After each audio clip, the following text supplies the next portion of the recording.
नमस्कार मित्रों, मैं पवन पागल। मैं उन लोगों के लिए छंद की कक्षाएं लेकर आया हूं जो काव्य करना चाहते हैं या जो शायरी करना चाहते हैं। जो छंद शास्त्र का सर्वप्रथम उल्लेख मिलता है वह महर्षि पिंगल के छंद शास्त्र में है। तो आइए चलते हैं कविता की यात्रा पर, और कविता की यात्रा हम करेंगे छंदों के साथ, क्योंकि जब तक आप छंद नहीं सीखेंगे, जब तक आप बहर नहीं सीखेंगे, तब तक आप उत्तम प्रकार का काव्य नहीं कर सकते। छंद असलियत में है क्या? छंद किसी वर्ण की संख्याओं को निर्धारित करती है, और छंद में केवल दो ही प्रकार के वर्ण होते हैं, लघु और गुरु। केवल लघु और गुरु को अगर आप समझ जाओगे तो छंद बहुत आसानी से सीख सकते हैं। तो आइए, लघु क्या है? मात्राएं होती हैं एक लघु, जिन्हें ह्रस्व स्वर भी कहा जाता है।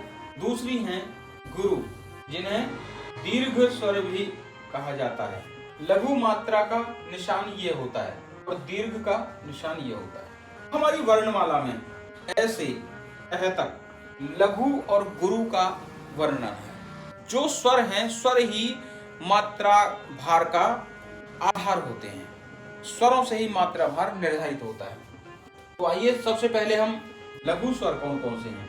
ए, छोटी ई, छोटा ऊ, और ये चार वर्ण लघु हैं और बाकी सभी वर्ण गुरु हैं। अब गुरु देखते हैं। गुरु में कौन से बचे? आ, बड़ी ई, बड़ा ऊ, ए, ऐ, ओ, औ, अं, अह। अब इनके मात्राएं निकालते हैं। ए की कोई मात्रा नहीं होती। ए की मात्रा होती है, छोटे ऊ की होती है, ये डंडा के नीचे लगती है, और ये लगती है। ये चारों मात्राएं लघु होती हैं। गुरु की होती है आ की मात्रा, बड़ी ई की मात्रा, बड़ा ऊ ये ऊपर लगती है, ए, ऐ, ओ की मात्रा होती है, ओ, औ, औ की, और की ऐसे होती है, और अंग की मात्रा इस प्रकार, दोनों प्रकार से अंग की मात्रा मानी जाती है। और ये है अहा। तो अब हम लघु और गुरु मात्राओं के कुछ शब्दों को देखेंगे कि शब्द किस प्रकार बनते हैं और किस प्रकार मात्राएं गिनी जाती हैं। कुछ लघु के स्वर हम बनाते हैं। लघु स्वर क्या है? अब छोटी ई से बनाते हैं इस या कवे, छोटे ऊ से बनाते हैं उप, उष, री से बनाते हैं मृग, या ये सभी लघु मात्रिक हैं। लेकिन इनमें भी कुछ चीजें नियम से बाहर होती हैं, जैसे कि उन पर कई बार भार नहीं पड़ता। इसमें बलाघात होता है कि जिस शब्द पर, जिस अक्षर पर भार न पड़े, वह अक्षर दीर्घ मात्रिक होने के बावजूद भी लघु ही गिना जाता है। जैसे अंशुमन, कुमलाना।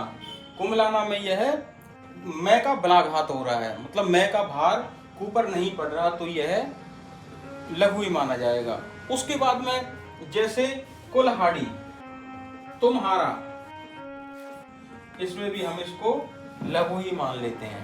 कुल्हाड़ी में कू को लघु ही मान लेते हैं। उसके बाद में कुछ शब्द ऐसे होते हैं कि वो हमारे उच्चारण के ऊपर निर्भर करते हैं, उनमें छूट होती है दोनों तरह से। जैसे शब्द है सुखप्रद। अगर इसको हम पढ़ेंगे सुखप्रद, तो ये दोनों लघु लघु हो जाएंगे। अगर हम इसको सुखप्रद पढ़ेंगे तो ये केवल लघु हो जाएगा। उसके बाद में जब चरण का अंत होता है, जब अक्षर लघु भी हो, अगर जरूरत है वहां पर गुरु की, तो उसको हम गुरु मान लेते हैं। जैसे तुलसीदास जी के रामचरितमानस में बहुत जगह पर हनुमंत की जगह पर हनुमंता किया गया है, क्योंकि वह चरण का आखिरी अक्षर है। उस प्रकार राम को रामा कर दिया गया है। तो इस प्रकार हम ये सारी चीजों को देखते हैं। और अभी हम लिखते हैं गुरु। ये लघु मात्रिक है और हम गुरु मात्रिक अक्षर लिखते हैं, जैसे कि काका, काकी, और ऊपर, ऊपरी, इनाम, एक, ऐनक या औजार, ओखली,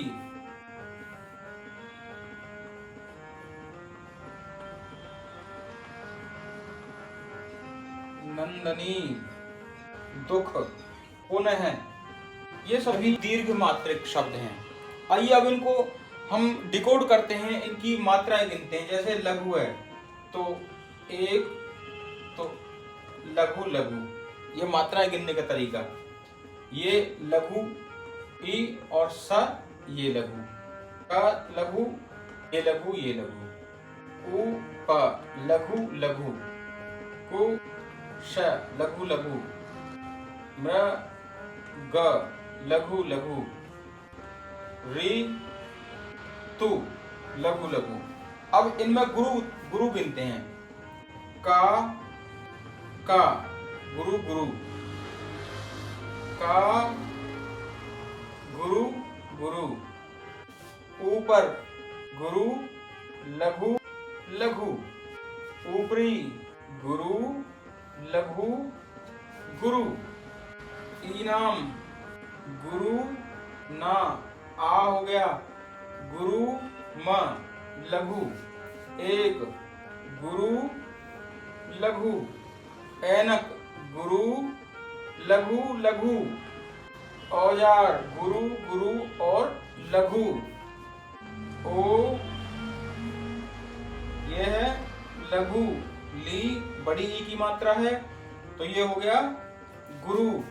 नंदनी में अंग की मात्रा हो गई तो हो गया गुरु, लघु और गुरु। दू में आह की हो गई तो ये क्या हो गया, गुरु और ख हो गया लघु, पुनः लघु और गुरु।